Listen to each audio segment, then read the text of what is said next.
안녕하십니까, 무틀란TV입니다. 더불어민주당 김남국의 성희롱 방송이 추가로 확인됐습니다. 총선 직전에 관련 이슈가 터졌지만 전체 내용 중 극히 일부만이 거론되면서 사안의 심각성이 제대로 부각되지 못했는데, 조선일보와 한 시민단체의 끈질긴 추적 끝에 그 전모가 결국 드러났습니다.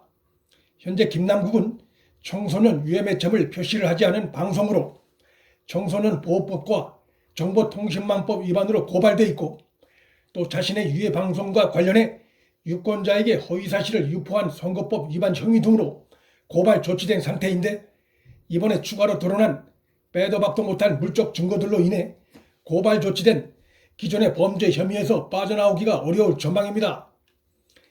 김남국은 총선 직전 자신의 성희롱 발언이 논란이 커지고 고발까지 당하자 자신의 입으로 성희롱, 성비하 발언을 직접 한 적은 없고 2차례 정도 게스트로 출연했다고 서둘러 해명했으나 이것이 거짓인 것이 이번에 분명하게 확인된 것입니다.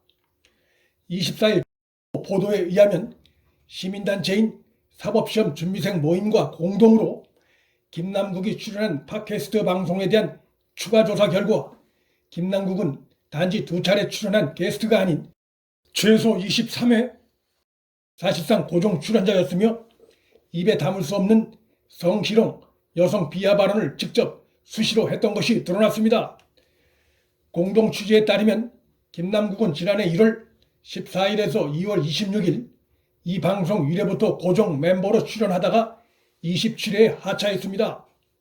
특히 6회, 7회, 13회, 15회, 20회 방송에선 김남국이 오프닝 멘트를 직접 맡았는데 그 내용은 매번 똑같았습니다.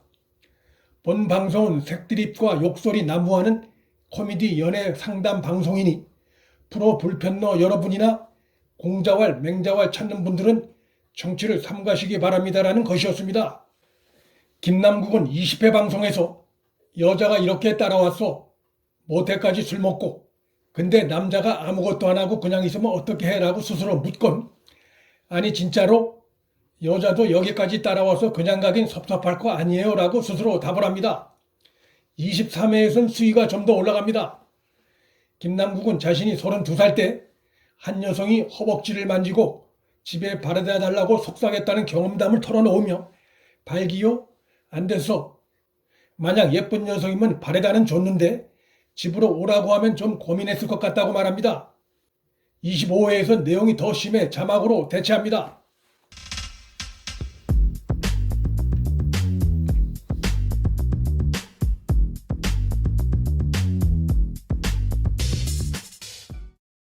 논란이 가라앉지 않자 김남국은 제가 연애를 못한다고 하면서 다른 참여자들이 저에게 연애를 가르쳐주는 프로그램이었다고 해명했으나 23회나 공동 출연자로 나왔고, 자신에 대한 얘기뿐만 아니라 다른 사람들 성문제 상담도 하면서 그 과정에서 적극적으로 성희롱 발언을 했다는 점에서 김남국의 해명은 설득력이 없습니다.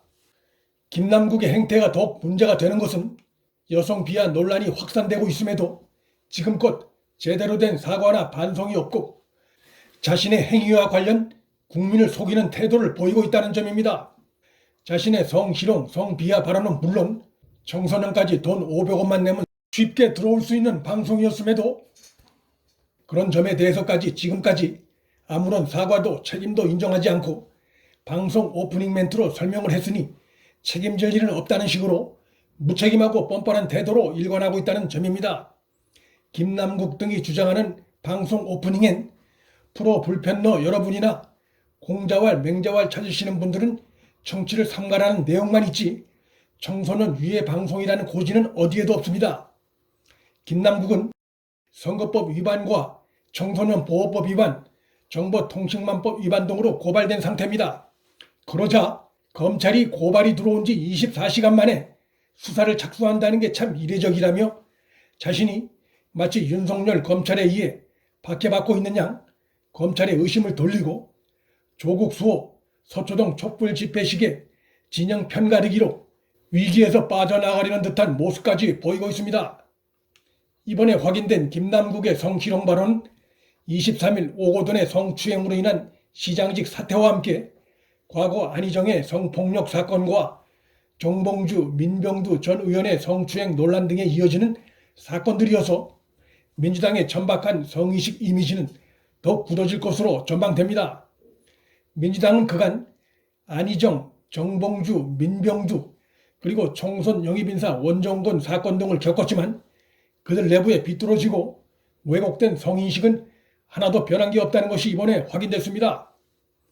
아울러 민주당발 성희롱, 성추행 사건이 빈발하고 있음에도 침묵하고 있는 국내의 많은 여성 단체들의 정치 편향적인 행태도 이번 사건으로 여전하다는 것이 분명해지고 또다시 그들의 행태는 도마 위에 오를 수밖에 없게 됐습니다. 문틀란TV 여기서 마칩니다. 구독과 좋아요, 방송 공유는 방송 제작에 큰 힘이 됩니다. 시청해 주셔서 감사합니다.